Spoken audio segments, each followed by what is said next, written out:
Welcome to Taiwan Talk. I'm Alex Lewis. Summer is in full swing, and people are traveling all throughout Taiwan to take advantage of the beautiful weather. Some people head up to the mountains for a hike. Some hit the road for a bike ride or motorcycle ride. Some go up to the tourist attractions all around the island. Taiwan has beautiful beaches, so I chose to head to one in Yilan. I came back with a seriously bad suntan and the desire to learn more about surfing here in Taiwan. I've enlisted Garrett Ball, owner of Drifter's Pizza Pub near Waiao Beach, to tell me about the surf scene here and how it has grown in Yilan since he came to Taiwan 8 years ago. So yeah, about 8 years ago, it was pretty different from how it is today. It was a new sport for Taiwan, and maybe 50, 100 surfers on the island that were experienced.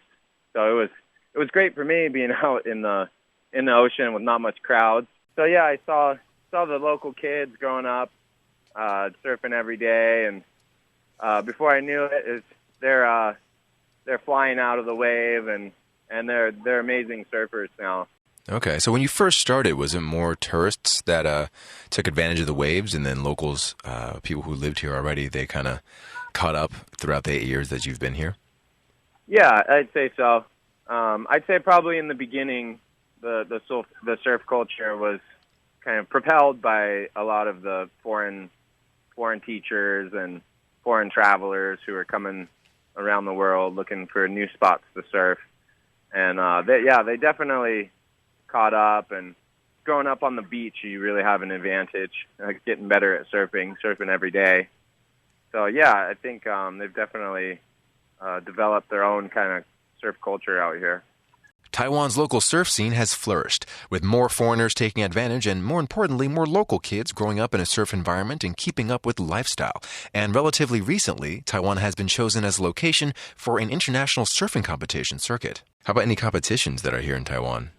Yeah, I think for about 4 or 5 years now, the World Surf League has been having one of the championship series contests down in Taidong every November, the Taiwan Open of Surfing, and that's become a really good event.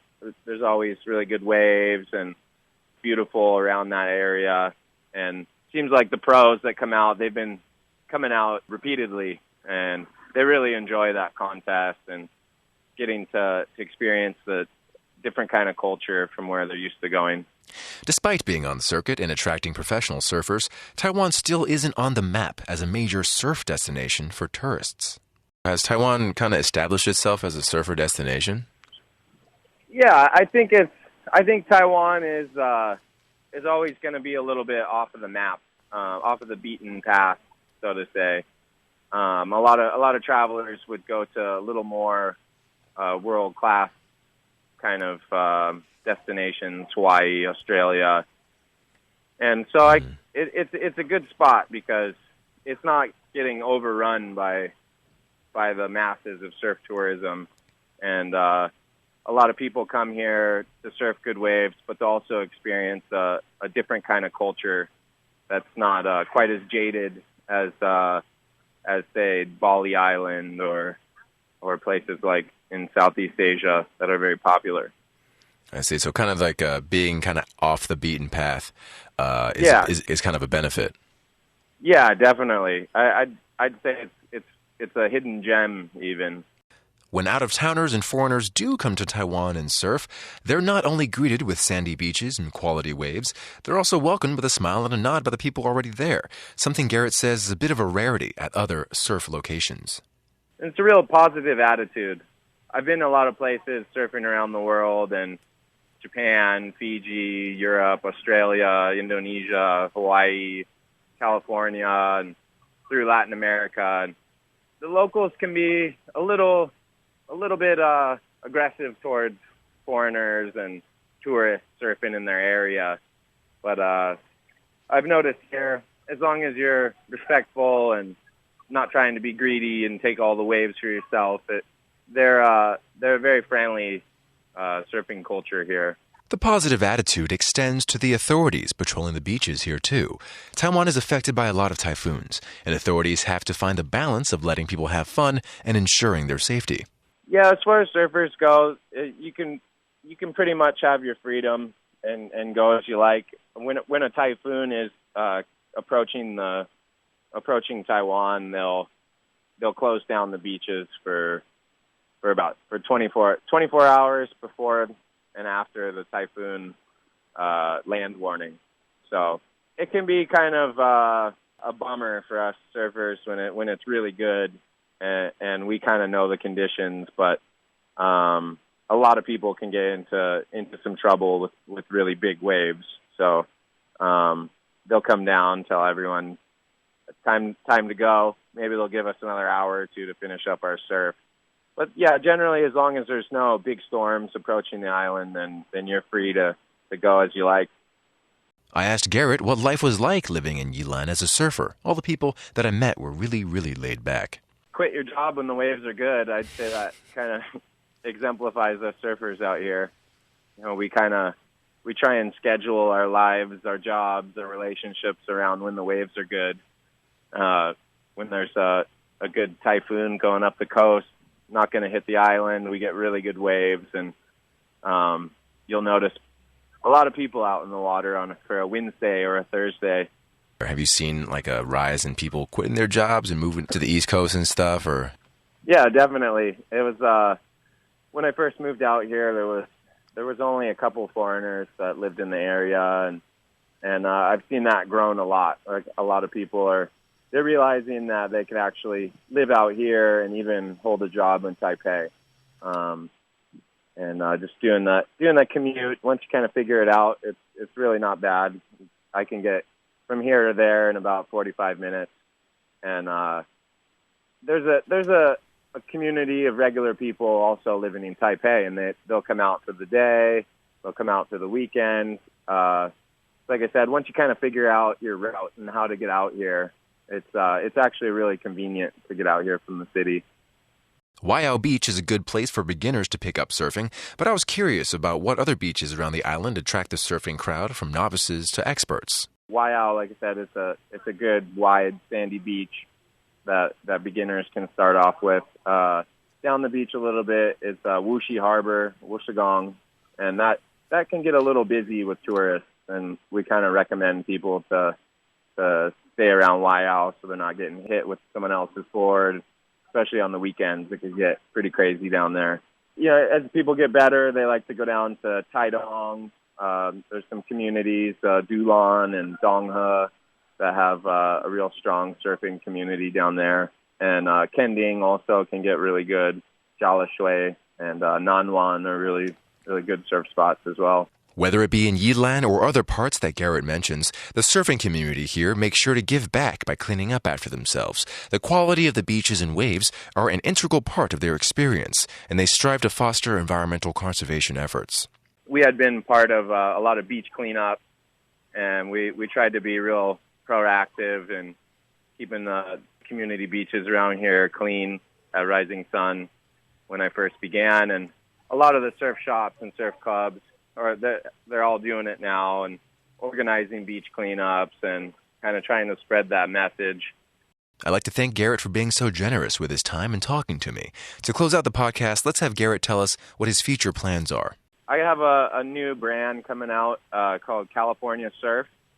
And at the moment, we're kind of building it up as a lifestyle brand and just kind of trying to bring that experience that I had growing up in California, hanging out on the beach, surfing, live music, and having parties on the beach with a bonfire and watching the stars, and just kind of not only surfing, but really trying to capture that surf culture that I grew up with that is so strong in California. And I've been teaching surfing for a long time, surfing my whole life. And so what we're trying to do is bring that culture in the form of a package for people where they can get out of the city. They don't have to worry about where they're going to stay, what they're going to eat. We kind of design the whole weekend for them, basically, and combined with live music and surfing lessons, equipment rentals, and a place to stay.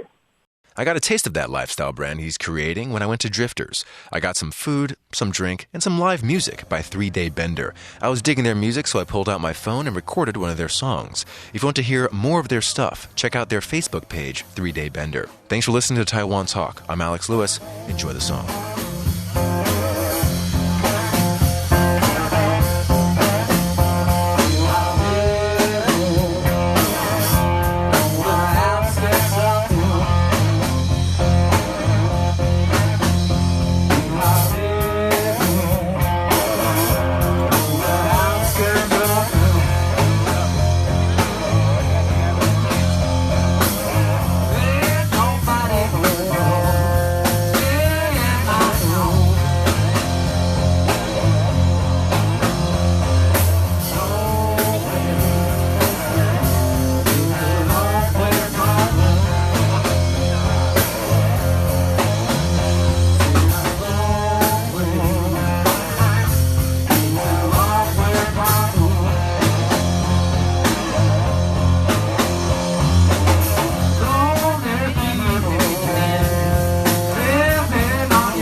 Oh, it won't be long.